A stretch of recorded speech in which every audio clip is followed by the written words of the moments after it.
Welcome, folks. Thank you so much for joining us. We are going to get started here in just a moment. We appreciate you attending and joining us on this very important topic. Before we get started, I wanted to offer a couple of administrative reminders that I'm sure many of you are already familiar with when it comes to webinars, which is first and foremost, we would love to hear from you. There is a chat feature and there is a Q&A feature, and you're welcome to use either or both. We'd like to keep this as interactive as possible, so please don't hesitate to use that feature. It's probably our primary wish list of all of our announcements. The second one is, as you're already aware, this webinar is being recorded.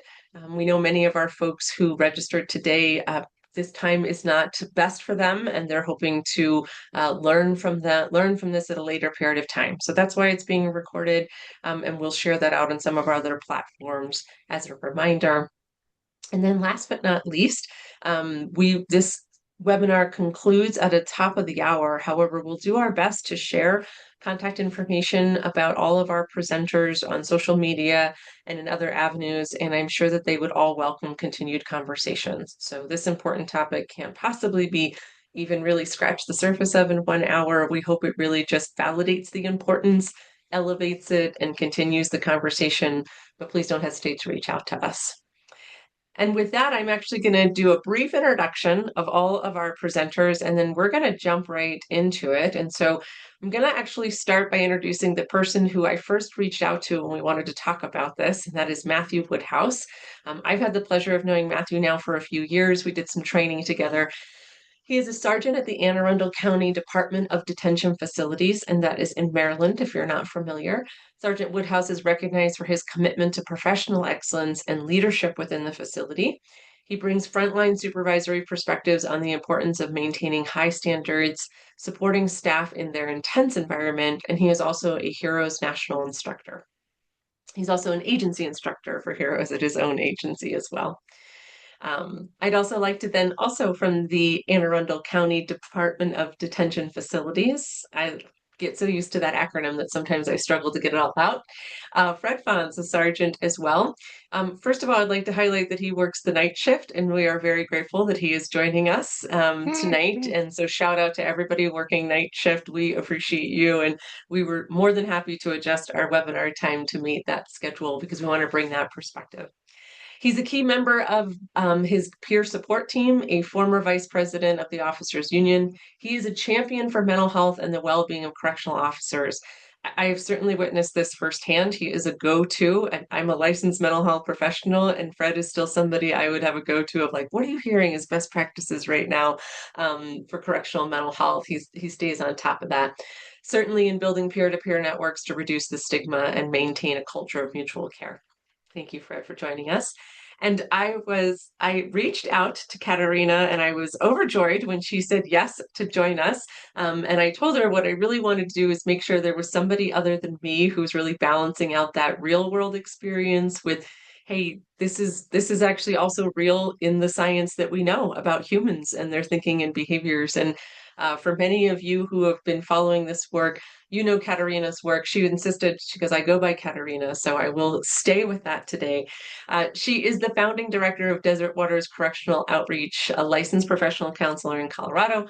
Her work with correctional staff and their families includes training thousands of staff nationwide, establishing and overseeing a hotline for over 8 years, providing counseling services, and conducting numerous amounts of training and surveys. She originated the term corrections fatigued. She is the co-author and author of many books. I recently posted about one of her books, and the amount of posts that I got back where people said, I've read that one, my department reads that one. So she's well known in this area. And she believes firmly that meaningful reform and staff wellness are inseparable. They must be pursued with equal commitment, and that's a value that she and I share quite strongly. So before I jump into our conversation, I'm super excited to see people already using the chat feature. And again, we want to hear from you, so please feel free to use the chat feature or any of the Q&A. We'd love to have your questions as well. So we titled this webinar Behind the Walls, and I think the reason that I really wanted to highlight that is that There are people who I work with who work in corrections who experience this dual life phenomenon, right? I've got my work life that happens, and then I quote unquote try to leave that behind and have a personal life. Really wanted to say how much that fuses. And then there's a lot of professionals who want to help this industry, but maybe don't fully understand what that lived experience is of working in a setting where the doors lock behind you every single day in some way, shape, or form. And I think that Katerina's work on correctional fatigue, I want to elevate that, but I actually want to start with some real world. Woodhouse, do you mind if I start with you? I'd love if you, if somebody asked you, I think like, the pop question is, what is it like to work in a jail? But, what's the unsexy behind that question of like, what's the emotional fatigue of working in a correctional facility that people don't totally understand? For me personally, I came into this field about 10 years ago now, and I didn't have any previous law enforcement experience. I wasn't even really privy to a lot of the details out of the field, so I was really a fish out of water. Uh, so when I came into it, I wish I had my work badge because I could show you guys the stark difference between the two. Uh, I didn't understand the gravity of incarceration. That's to say, individuals who were, in a pretrial facility, basically locked down until they get to their court date. People who may have gotten an in-house infraction or ticket, so to speak, that are on what we call 23 and 1, which anybody in the field knows, 23 hours of being locked down in a single cell and then an hour of recreation. Witnessing that and witnessing how it changes an individual's personality or their character, so to speak, over the years, because recidivism is still a real problem. It started to really grind on me. I want to say around year 5 or year 6, when I had become a corporal, moved to another shift, new fresh, set of faces. I had to double down from a responsibility point of view, and what that meant for me was sort of shutting off a little more of that empathy that I thought I had as a lowly, rank and file officer. And I've bounced back from that, I'd like to think, in a lot of regards. But I can definitely look back on that period and say that I had become a bit more callous, a bit more by the book policy. There is no other way, which is fine for operations and logistics. But I felt I was sanding away something that was a little more human in me. Uh, that's something that I think I bounced back a little bit from, but it still haunts me in some ways. I mean, you're watching people that are at their lowest in some regards, and you're hoping that they kind of get out of this pit, so to speak, and that recidivism isn't a problem for them. And you see them the one time, the first time, and that's it. But the reality is, as the years go on, you'll see some of these individuals, once a year, once every couple months, etc. And that it can be painful at times. And I think that's something that we don't admit to each other because we're so used to just working our 8 hours or our 12 hours or our 16 hours, Lord forbid. And then we go home thinking that we're just going to reset and do it all from scratch again. I don't think that's the reality of it. I think we want to pretend it's the reality of it through a culture of toughness, but that's not the reality of it. Oh, that last line, that culture of toughness, man, there's a conversation that always interests me around there's these individual factors, but then there's these cultural factors too around why sometimes the job can drain, but we're not seeking the supports that we need. Katerina, I'm curious around, is this what you hear quite regularly? Is this like this dulling effect over the period of shifts and days and weeks? And then the kind of that comment of like, and then all of a sudden I wasn't the human that I was when I started this, or my empathy feels less. Yes, absolutely. And I've been an observer and a listener, and definitely that's a theme that plays over and over for many reasons. Like, for example, one of them is like, if I'm too empathetic and too compassionate, I'll be taken advantage of. So I'd better put on that shell and harden myself so I don't get taken advantage or so it doesn't hurt so much when I see that somebody died by suicide or overdose or whatever or got stabbed when they got out, whatever it might be. And so and the corrections fatigue term that I felt suited the situation is that some things are so gradual, the change is so gradual that people don't understand that they don't realize they're changing. Like they're getting harder, they're getting more distant, they're getting more depressed. Um, whatever it might be, it's their loved ones you usually around them that see it first that you don't smile as much anymore, or the kids are afraid of you. Your tone of voice is like scary, whatever it might be. And so it most of the time, or a lot of the time, it's very, very gradual. I call that the slow cooker method, when things are not too intense. But in some facilities, it's the microwave zap when you're caught in a riot, you're caught in whatever in the middle of an assault, and it accelerates. But there is a change where people become either more numb or more indifferent, or their brakes fail, so they lose it very easily, and they can be hostile over nothing, over completely unprovoked outbursts of anger. And of course, all the other misery that goes with it, like sleep disturbances, agitation, anxiety, whatever. And they build. And people usually in the correctional cultures until very recently had nowhere to turn. And I think that's one reason for the high suicide rate. They felt like they were the only ones that they broke, and they were ashamed of themselves. So they didn't dare go to anybody. And if anybody did go to somebody, they were made fun of, or they were passed over for promotion, like he broke, he's weak, and or he's on medication, or whatever it might be. And so people did not seek help because they were ashamed. They thought that I shouldn't be affected. I'm tough. I should be able to handle this. Right. That's what I signed up for. So it's usually a gradual change that people it's imperceptible. And one day people wake up and they think, I don't even like who I've become. I don't even like myself. Why should my ex like me? Because I don't even like me. Like, what happened? And then they have a choice. It's a crossroads. Am I going to get help to get better, or am I going to give up and continue like this till I can't do it anymore?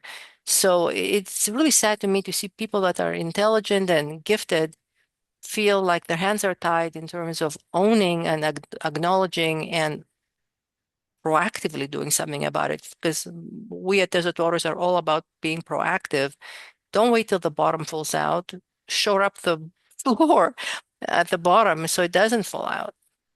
Right. I do love that proactive approach as well. And I think I want to pivot here in a minute to a question we got that I know Fred has some thoughts on and would love to get other people's thoughts on. But one of the things that I think is really important to note is you were talking about that proactive approach and that cultural approach. So, we've got somebody here tonight. Thank you, Joe, that you're a former police officer and now a trainer. And what are the main differences between officers working in corrections and police officers from a resilience building standpoint? And that my favorite part about your question is this one: how can I support corrections in this better? First of all, I think most people are just grateful that you're asking the question, because Mm, my experience is that folks get really frustrated when there's the assumption that these things correlate. In my work with both law enforcement and corrections, I'm honored to do both, but they are not the same. And so just by understanding those differences, there are that is sort of honoring a lot. I really like Fred's answer to you. And I think one of the things that I want to pivot from Fred's answer and share that and see if Katerina and then Matthew, if you have anything else you would offer. Fred shared with Joe that he sees a lot of similarities, but that one main difference is that police officers, you get done with a hard call and you're usually either, if it's a really hard call, your shift might be over, right? You might get tagged out, but if not, you get to at least go on another call, go get a break, drive off to the next. And in corrections, you don't get to leave in that. And I think that one of Fred's takeaways was corrections may be more resistant to help until things are so bad they can't handle it, which is right on board with what Katerina is saying. So one of my tips that I would say on how you can better support corrections is certainly just culturally. How is your agency talking about health and wellness resources? And I know Matthew's got some thoughts about that as well as Fred. But my recommendation is, how do you start to combat the stigma that people have to tough it out? Because as Katerina is talking about with this gradual approach, Fred commented to as well, is that people just, they take on more, they take on more, they take on more, and then they're crashing and burning. And people working in public safety, but especially in corrections, really develop it's fantastically amazing what our brain can do. It's not fantastically amazing for their resilience, but their ability to just sort of hold it together, right? Keep showing up for work, keep doing the things one foot in front of the other.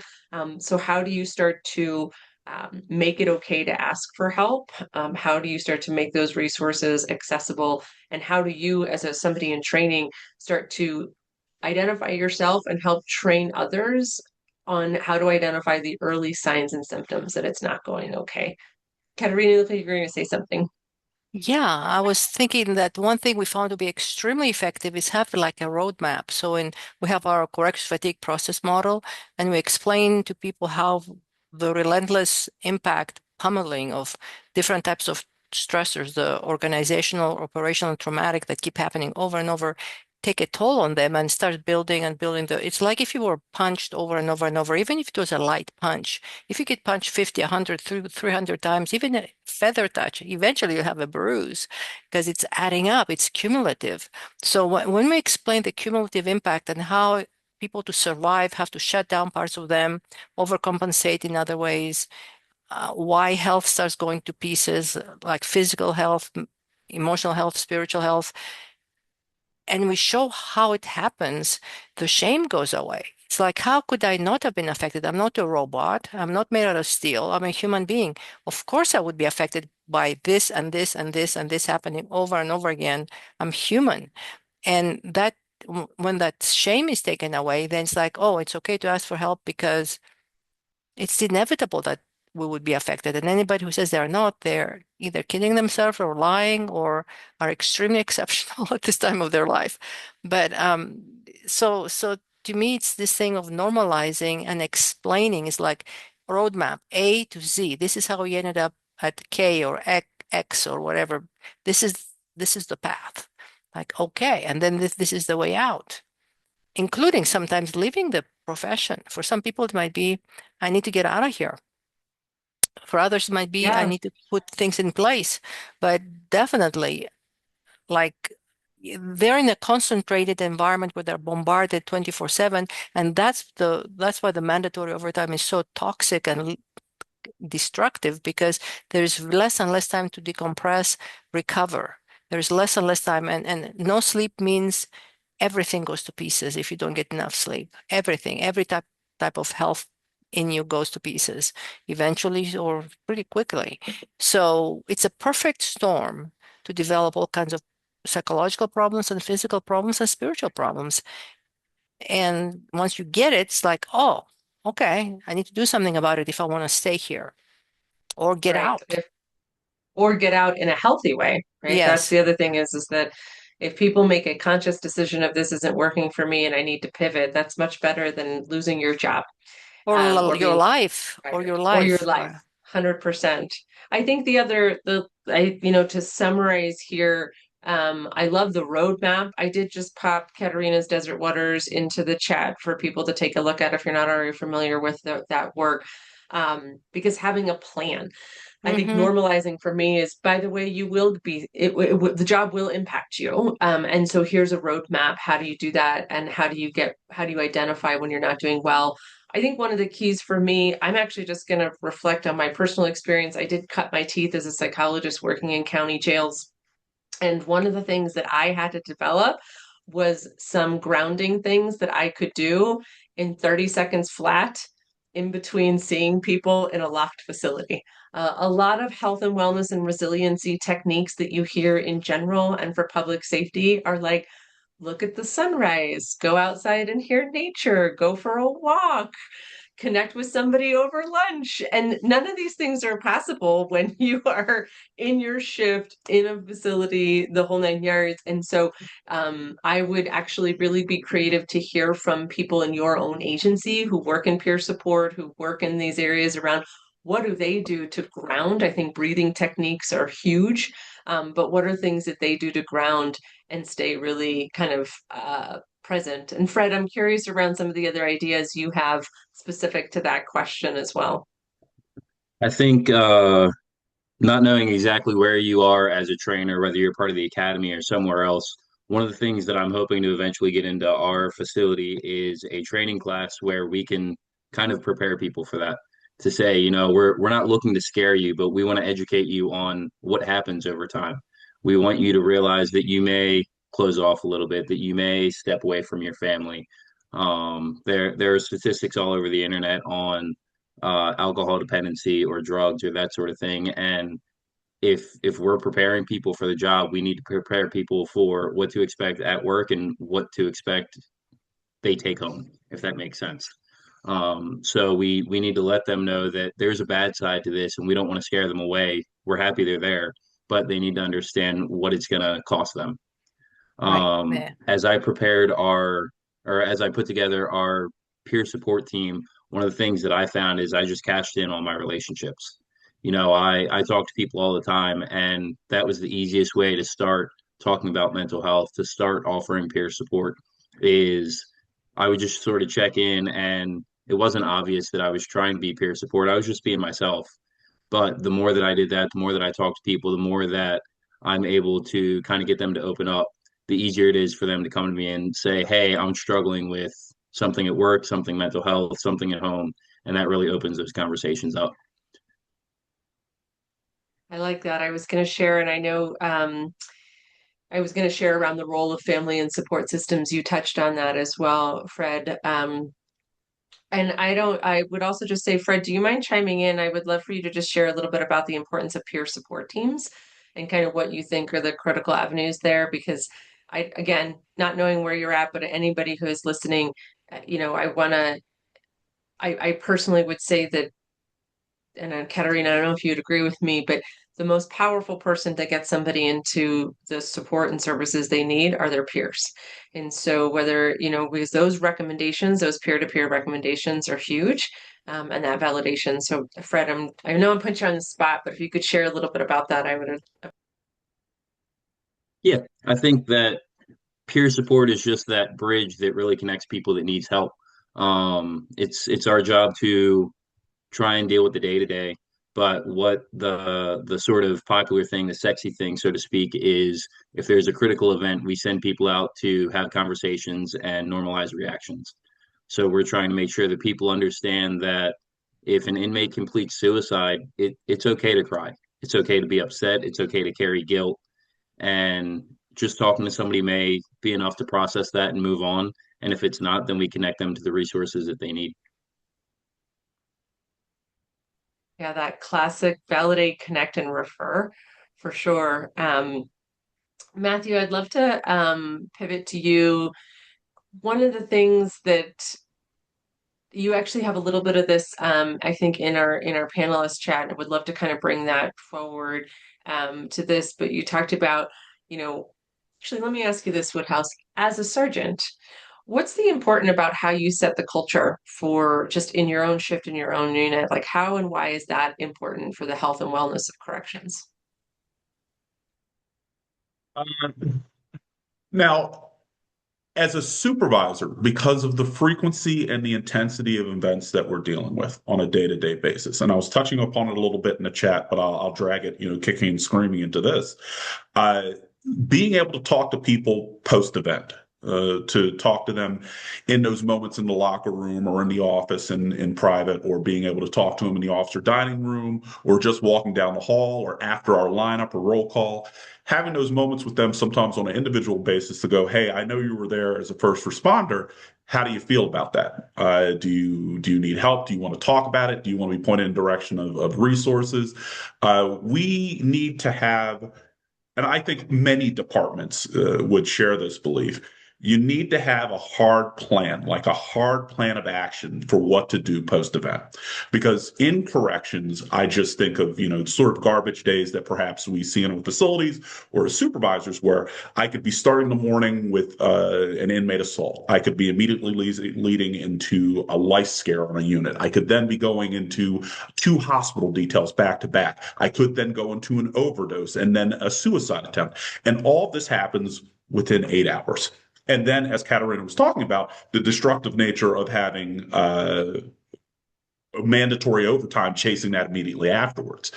We're individuals that are sort of, I don't want to say trapped because it's a duty that we've chosen, it's a duty that we perform, but we are sort of stuck in this environment that just affected us back to back to back over 8 hours time. And we really don't feel sometimes we have the resources or the outlet to communicate with one another about it.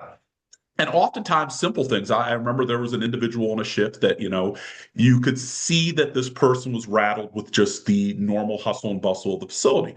So I called him in the locker room and said, hey, man, when I started at your time, I was a relatively terrible officer myself. And, from there, these are some tips that I picked up on, some stuff I'm passing on to you. And much like I was talking about backstage earlier, I recommended he look at a clinical therapist.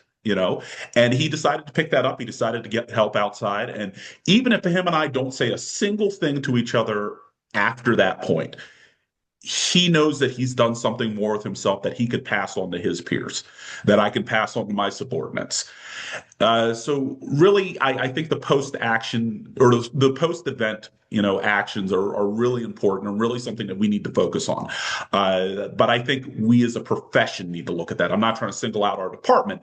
I think us as a profession need to look at these things because I think a lot of us just kind of, to speak plainly, we thug it out for the 8 hours and we say, okay, we'll come back again and do it. And then we do this for 6 days straight per our schedule. So there's that just exhaustion that people refuse to acknowledge, as Katarina was talking about, that will settle in over time. And then for some people, it's that gradual tearing away, and for others, it's that switch that flips.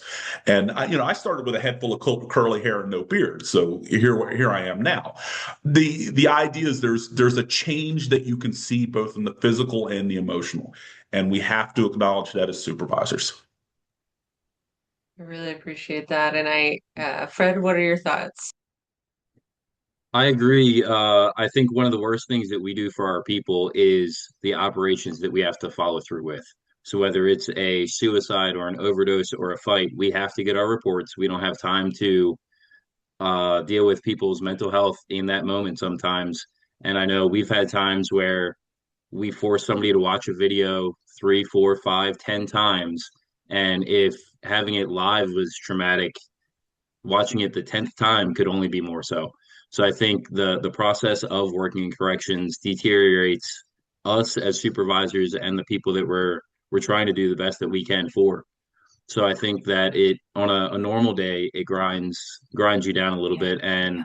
on the worst day that we have, it truly can just completely shift the way that you look at work, life, your mental health. Yeah. Can I jump in here for a sec? I was thinking a couple of things. One is the whole thing of follow-up, even a month later, 2 months later, like, man, remember there was that gruesome death we went through, we had to deal with. I've been kind of working on it, processing it. How are you doing? Like a month or 2 months later, 3 months later, whatever.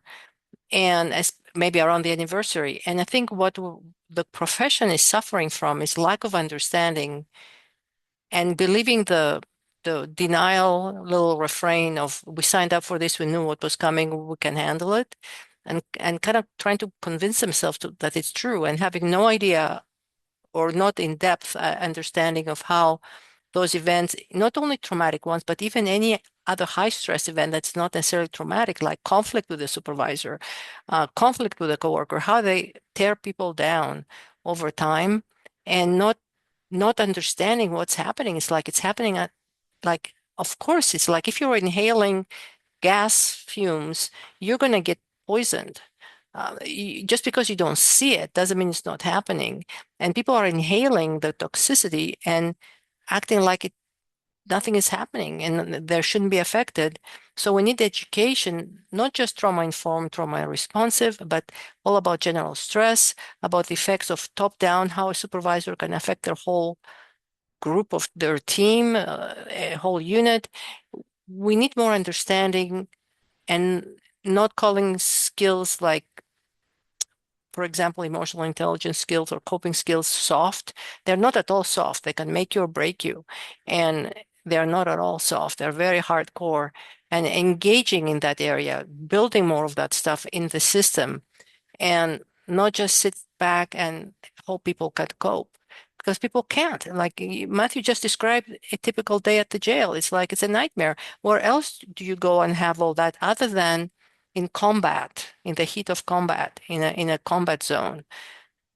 It's unreal. I mean, when I first started learning about corrections 26 years ago, it's like this is the perfect recipe for the undoing of a human being with no recourse, with no acknowledgement, with no provision for coping. It's like, whoa, no wonder they're killing themselves 7.5 times the general population rate, as Dr. Frost found in Massachusetts. Yeah, and the other thing when you were talking about this is the perfect storm for the undoing of a human with no recourse other than their own harm, and then the harm to others as well. I mean, I Yes, think yes. I a lot of the work that we do at Heroes, I popped that into the chat earlier, folks. A lot of the work we do at Heroes, it's active bystandership training. It's essentially the skills behind duty to intervene. And yes, I care deeply about reducing misconduct, about reducing mistakes. But what I know is that when we intervene on people's health and wellness, it is a correlational tie to reducing those mistakes and getting out of those misconduct complaints. And um, we have several of our national instructors are either currently or formerly IA investigators and in jails or in state correctional facilities. And they do not mince their words. Maybe they can think of one or two people ever in careers, like 30-year long careers, where they opened up the file and couldn't really find much in the history. 99% of the time, they got that file, and there are days, weeks, months, and years of a deteriorating health and wellness human being, really visible signs of poor emotional regulations, in unacceptable substance use on and off the job, inappropriate relationships, sometimes just with people that they work with, let alone with incarcerated persons, all sorts of mistakes. And then, no surprise, now is this terrible IA investigation that is going to impact many lives. And so it's that proactive approach where we can, and for me, this is where I know Katerina and I are very aligned, is that if we want to make a reform in our correctional and our criminal justice system, that has to start with investing Right, in the health and wellness and the training and the resources for the staff working there. right, Because you're not going to get to the other side of that with a workforce that is burnt out on their best days. right. My analogy, I like to think in analogies. Like if you're a carpenter and wanting to build kitchen cabinets, you would want your tools to be in top shape, working, functional, sharp, oiled properly, whatever, and you would not try to build them with broken down tools or twisted, bent, cracked.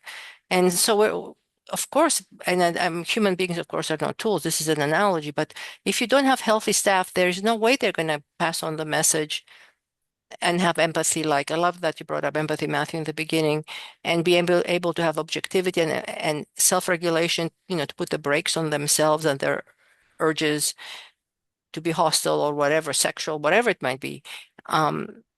But they have to be in good shape because they're carrying out the program. They are the way that the system works.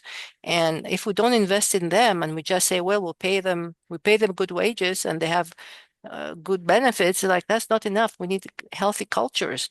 People will not survive in an unhealthy culture. They may be perfectly fine and healthy walking in the door, but eventually they'll succumb to the toxicity of what they're inhaling all day long or all night long, Or whichever. yes, or I'll make, I Yeah. think the other thing too, I want to little Dr. Tucker moment here because I just can't help myself. And then I would love to get some thoughts as I shift into some, what's moral injury and why is that important? How does active bystandership help us mitigate or prevent moral injury? But I think something that is not going to be a surprise to anybody on this call, any of our listeners, either tonight or after the recording, is that, and Fred, you said it in, I think, the very realistic way.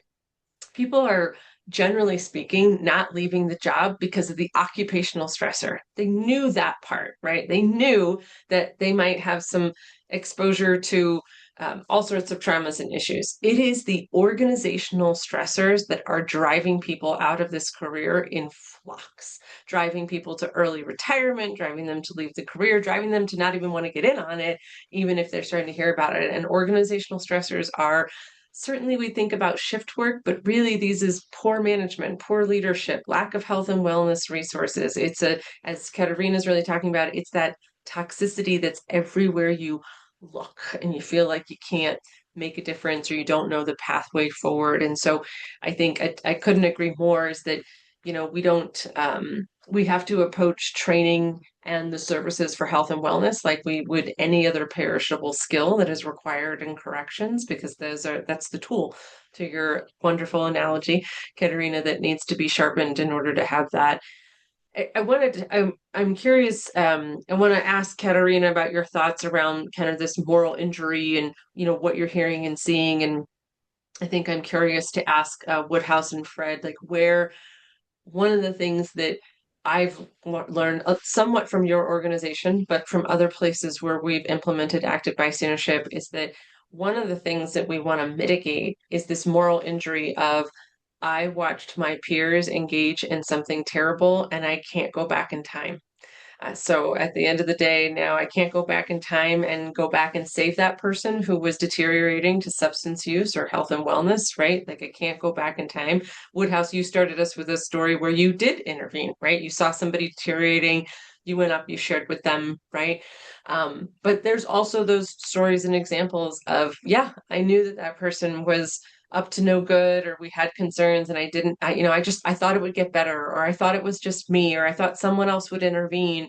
So you don't intervene, and then the worst case scenario happens. And I think that it's terrible that that happened. There's harm in it of itself, but then there's this moral injury harm of sitting with, you know, that shoulda, coulda, woulda, right? We can't go back in time. And how do we build, a more proactive future? And so I'm curious, Katerina, do you mind if I start with you? I mean, maybe just for some folks, moral injury might not even be like a term that they're thinking about or Yeah, have heard. and I've definitely been exposed to a lot of people with that injury, because by moral injury, the core definition, the way I understand it, is having either done or been or witnessing something that violates your core values and your conscience, and and and you've done nothing about it, or you were part of it. And so what we see a lot of correction, and you mentioned the code of silence in your notes that you sent to us, it's that I can't betray my brother.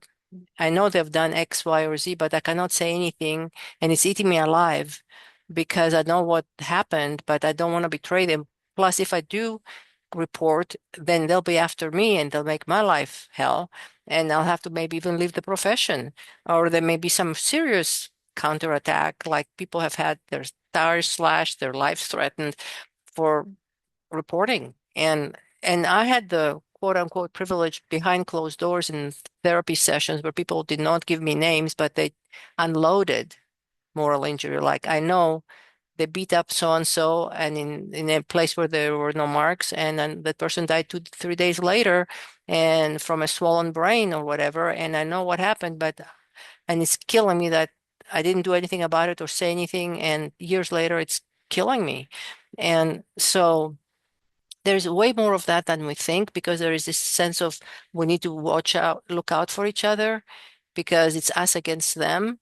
And there are all those people, for inmate, incarcerated people's rights. And so we have to stick together and protect ourselves. And so we have to keep some things hush hush. And it becomes really untenable. And I've had people tell me they were leaving the profession because they couldn't live like that anymore. They could not keep those secrets. It was eating them alive. And so witnessing or doing something that violates your conscience, and the tricky part is that the longer you stay in that setting, if you don't readjust, your conscience voice gets a little weaker and lower, and you don't hear it as well anymore. Mhm. And like when you enter the profession, you would have never thought you'd be having sex with a female, incarcerated person, but there you are. And but because over the years you shut that down, but and again, having nowhere to turn and to talk about that struggle, it is really tough. It's like a survival mentality. Like, we cannot tell on each other because we need each other, and if I tell on somebody, then they won't come to my aid if I hit my alarm button. I've had people tell me that they were told him, Sure. if you we don't like you, if you ask for help, we'll run a little more slowly to help you. So there's already moral injury happening. So it's way more common than we would like to believe. And it I would hurts agree. because it doesn't go away. It does not evaporate. Um, Yeah. Very few people get help for it. And like you said, they cannot go back to fix it if somebody died or was Mhm. wrongfully accused of something and you did not step in and say, no, they did not do this. I was there. But other people Right. accuse them of doing it for revenge sake, whatever it might be. Bearing false witness, basically. So eh, that's part of that deterioration of one's humanity. And I'm concerned that they also become a suicide risk because they may not be able to live with themselves. As you stated, right? It's literally eating them alive. Woodhouse, what are your thoughts? I think the deeper a moral injury, the deeper the wound of a moral injury, the more you radical or the more you normalize, bad behavior, which I think I was briefly touching upon backstage in terms of normalizing radical behavior, normalizing bad behavior. Uh, and within public safety, especially, the stakes for normalizing bad behavior are so much higher. We are responsible for safety, security. We're responsible for people's lives. So as you see that sort of degradation in people's, values, as that voice of conscience, as you were talking about, becomes quieter and quieter, that's when people really start to make very deadly, very, unfortunate mistakes. And the idea with bystandership is that once again, one of the things we talk about in terms of bystanderships within the states are like, friends don't let friends drive drunk. The drunk friend is going to drive drunk. It's the responsibility of everybody around that drunk friend to go, hey, there's a duty to intervene. There's a duty to say something and try and mitigate this oncoming disaster. And I think when it comes to public safety and in corrections in particular, it's extremely important to try and bolster those quieting voices because we're seeing in real time those voices get quieter. We're seeing in real time people sort of make those poor decisions or normalize or say, we all saw what was happening with so and so, but shrug emoji, as I like to say sometimes in the facility. Uh, when that becomes an acceptable culture in the workplace, especially one that has the responsibilities that we have in public safety, because we are a forgotten fourth pillar in public safety. We always think of fire, police, and EMS, but nobody ever really talks about corrections like that. Uh, it's just so important to make people realize that we don't have to go down this dark path together. So, thank you, Katarina. That definitely was something I'm going to take with me tonight. Wow. I really No, appreciate. Oh, sorry. Go ahead. no, no, no, go ahead, Abigail. Oh, I was just going to say when you said we don't have to do this, we can do this together. We don't have to do this alone. I think that's something that I the job itself can be very isolated. So you talked about there's this isolation of the industry, the workforce, the profession is not acknowledged, right, publicly the way that it should be, right? Then there's this isolation of the job itself, and then there's an isolation of shift work, and then as you become a sergeant or people who up, there's a different kind of isolation, right, of leadership, or, oh, you're on the peer support team. Sometimes that can be an isolation. I know certainly with active bystandership training, I often like to joke and start out of like, so raise your hands who thinks they're here for the snitch training.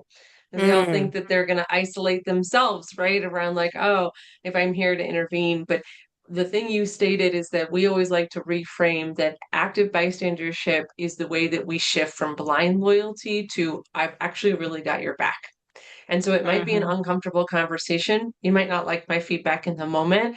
This is difficult for me as well. No, I always like when people remind me of like when you're intervening on somebody's behalf, it's usually not comfortable for anybody involved. However, if the end goal is to get safely to the end of the shift, safely to the end of the career, safely home to your family, it's worth it. But I think we misperceive in our society that skill to intervene when we see harm, that it first of all, that's not a Yeah. skill you're just born with. You can develop it, which why it infuriates me that we have these duty to intervene policies, but no requirement to have training on how to actually do it. Because social psychology tells us it's really hard. It's actually really, really hard to intervene when we see harm occurring in any setting, let alone a correctional setting, but you can learn the skill to do it. And then we're not trying to get through this job and this career or this shift alone. We've got a team of people who are all looking out for our best interests, even when I make a mistake. even when I'm not my best self, because that's actually when I need somebody the most. Because if I'm not my best self, I'm not making good decisions. Right. And that's where leadership is so critical, and the model what they're modeling, and whether they're owning their own bloopers and correcting them publicly. And it takes a lot of courage. And at the same time, I want to say something, Abigail, and maybe a little heavy, but there are some cultures that are so unhealthy that if people spoke up, they would get run off, run over, falsely accused. I've had several things behind closed doors told to me, and seen different situations where people were literally afraid of their coworkers. Even the captain was afraid in one place because of the threats they would get. And it was like friend of mine talks about the parallel process that if you have incarcerated people that are antisocial and staff watching over them, some are antisocial, not everybody is. The staff will start getting a little more antisocial, and maybe the incarcerated people get a little more normalized in their thinking, healthier. But the staff start picking up some of the mentality of like gang mentality, and it's kind of scary. Because if you tell on them, you might as well get ready to pack up your bags and move across the country. And I've known two people who did literally that because of the threats. They had to go from the East Coast to the West Coast. And to protect themselves and their children. I mean, it was scary. And maybe I sound overly dramatic, but I heard too many stories. It can't be an isolated event, or people banding together and say, we'll all say we saw her doing this with an inmate. We'll all sign off on that. That yes, we saw her being whatever with an inmate, or we saw her doing this, or saw him doing that. And people end up leaving.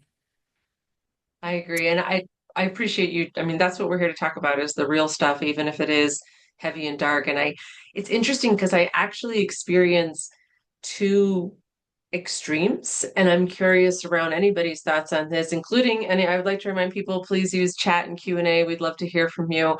Um, there's agencies that I work with that very much still I would say live and experience exactly how you talked about it, Katerina, where people say like that is like I would at minimum lose a couple of shifts in my job, but at worst, my life is threatened, my family are threatened. Like the Mm-hmm. retaliation culture is Mm-hmm. real.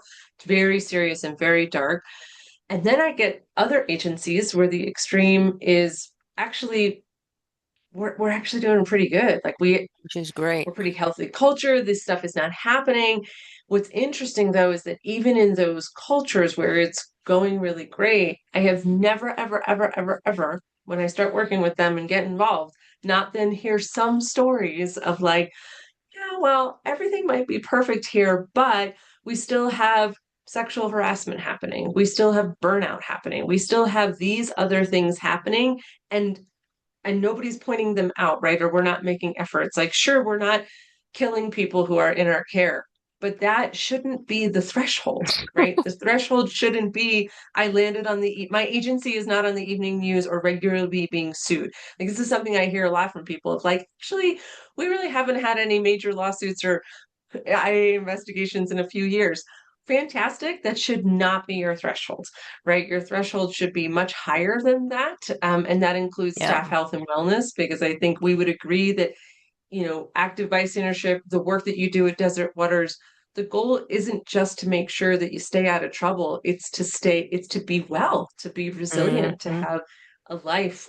Because, most people, whether they realize it or not, are grateful for our correctional workforce. They just often don't realize it, and we need to invest back in them in that well way. But yeah, I think it's interesting. And the other thing I would say that I hear is that in the organizations that I work with that are, I think, doing well, right? They've got a lot of things going for them. They're still facing this multi-generational workforce deal where you've got some OGs who are like, well, back in my day, it was like this, right? And then you got some new folks who are containing the eye roll saying, yeah, you're still kind of making that a reality here.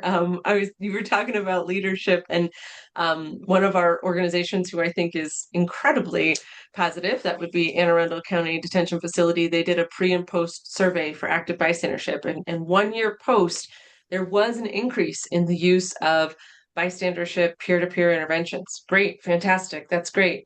No changes in interventions to leadership. That's also not a huge surprise because that's a whole nother cultural shift, right? Like, and that's exactly where that agency wants to move forward, which is how do you build that?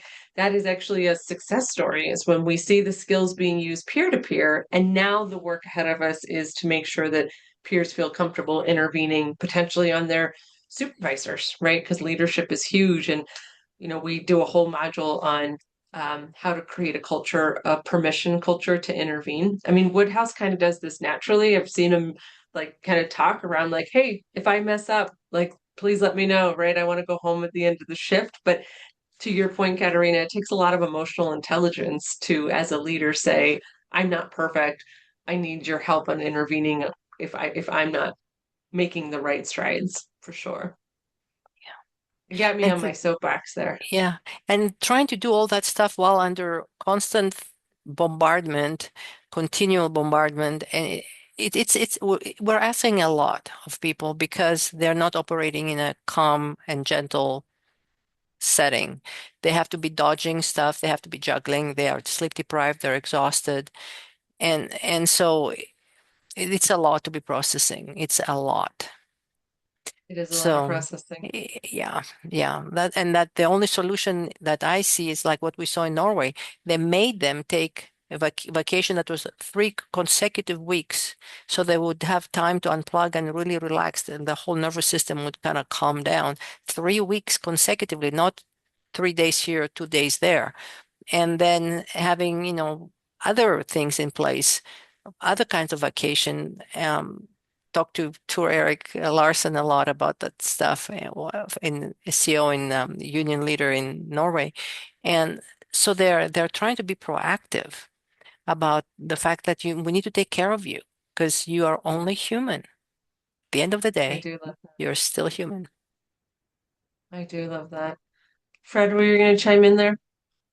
Yeah, I just think in all this conversation, one of the things that we shouldn't lose is one of the reasons it's so difficult to intervene is so many people are just mired in their own negativity, their own problems, their own struggles. So we're asking a lot and it's difficult, but there's a lot of value there. The fact that Woodhouse could talk to somebody in a locker room before a lineup as his blood pressure was rising because he was about to start his 8-hour shift and hopefully wasn't a 16-hour shift Mm. says a lot about his willingness to kind of step forward and try and help people out. Yeah, there's actually one of the social science experiments that we do in the training. Both you all but know this is the Darley and Latine or Darley and Batson, but it basically talks about the sensory exclusion, right? That we just don't, if we are under pressure and we don't see harm, right? And I think that research was really talking, it was done at a seminary and these clergy people are like running to a vocational interview. And the only pressure that got added to them was time. There was a low hurry group and a high hurry group. And the high hurry group, like well over 60%, didn't even see this person in distress, whereas the low hurry group was more likely to see the person in distress. And we talk about Fred all the time of like, what is your sensory overload or your sensory exclusion that you just don't even see the harm? It's not that you don't care. It's not that you don't want to do it, but you don't even see the harm, or you're just trying to yourself survive, which goes back to what Katerina is saying of like, how do we invest in that health and wellness of those folks for sure? So, And if you are not shown compassion for yourself, it's really tricky to have compassion to give to others. And so we need to fill their cup if we expect them to water somebody else. Um, yeah, we need to improve yeah, work conditions and all the way up because I'm thinking about supervisors. Who supports the supervisors? You talked about isolation as you go up more and more and more, and they're out there hanging out to dry, and it's like they're under tremendous amount of pressure, and some of them feel owned by their agency. They can never get away. Even on vacation, they have to have their work phone on with them, and so, or the only way I know people get away is by going either out of range, cell phone range, or out of the country to have a moments of peace. And so it's like, yeah, who supports the supervisors so they can take care of their people? It doesn't stop.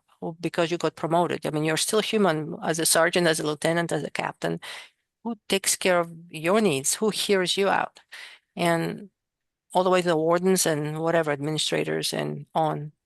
So, like, yeah, that's Yeah, we got to take care of each other. yes. Woodhouse, you look like you're ready to sign up for a 3-week vacation. Is that what I saw there? So I literally leave, and it's a habit I picked up when I got into this profession. I usually leave the country once a year. COVID obviously changed it up, but it became something I did yearly because even before being a supervisor and now as a supervisor, I think to myself, usually it's around October, I need those 21 or so days to be off the board. I don't check my emails. I don't, the Wow. building will still stand. You know what I mean? Like the building will survive, me not being around for 21 days. So I have to remove myself from that level of stress. And in regards to supervision, because I think Fonz and I both immediately, we're nodding our heads emphatically to that. There are times that I miss being line staff in the sense of when I worked a single tier, I was only responsible for those 60 or so souls. As a supervisor, every time that phone rings or every time an event happens, I need to be ready to make a decision. Oftentimes, that will directly impact individuals' lives, the time they spend with their loved ones, and potentially their health, or not potentially, obviously their health. So, the one thing as a supervisor in the past couple of years, I've had to contend with is the fact that people may think, oh, you're now in the office more rather than on the post with the direct supervision of detainees or incarcerated persons. But the reality is now I have a wider scope where I have to make sure that everybody is fed and watered. And at the end of the day, I go, what is left for myself? So definitely, I think supervisors, especially first line supervisors, I think sometimes we don't look at the stressors that have been lumped on them organizationally as they move up through the ranks. But definitely thank you for that, Katarina. And Well, Woodhouse, I don't Katerina, know if you've sorry, go ahead. I know people personally, at least two or three, that demoted themselves back to CO because they said it's not worth it. The extra money is not worth it. The hassle, the agony, the responsibility, lost my weekends, lost this, that, whatever. And they said, I'll go back to CO. And one of them is still that and does a bunch of training for his department, but he's happy as can be not being a sergeant anymore. So we need to take care of those folks. And we have, by the way, an upcoming webinar next week on servant leadership and free to attend with Dr. Furtick, who did a tremendous study on it. And he found that the supervisors that they trained to have a servant leadership style, which is very supportive, ended up with staff who had significantly lower anxiety, depression, and burnout scores. It was so, he says he was shocked it was so strong. The result was so strong after such a short intervention. So we need to take care of our supervisors so they can take care of their people. So the place will run better and all the way up the ranks, not just the sergeant, all the way up. I love that. And I did again, I'll plug this again in a different way, but if you check out the Desert Waters website that I put in, that the flyer for that webinar pops up right away, the one that she was mentioning. So you don't have to dig too far to find it. No. Well, thank you. Thank you. Thank you. I think it's a unique Yes. opportunity to hear from the researchers themselves. It's a treat. Well, I like ditto for how I feel today. It is a treat to get to listen and learn to each of one of you, people who are in the field. Thank you, Matthew and Fred, for the work that you do every single day. Truly grateful for that work. And thank you for taking time out of your day just to share your perspectives and your thoughts. Thank you, Katerina, for saying yes and joining us on this important Thank you. topic. It's been a goal of mine to work with you. And so I'm glad Thank that you. this is hopefully the start of that. Folks, Thank we're you. going to conclude our webinar. You'll be able to access this at a later point in time. We will make it available to people who attended and registered. And if you have any questions, please contact us. We'll make sure we put that contact information in how we share it. We'd love to hear from you. And in the meantime, be safe and be well. Thank you all so Thank you. much. Thank you.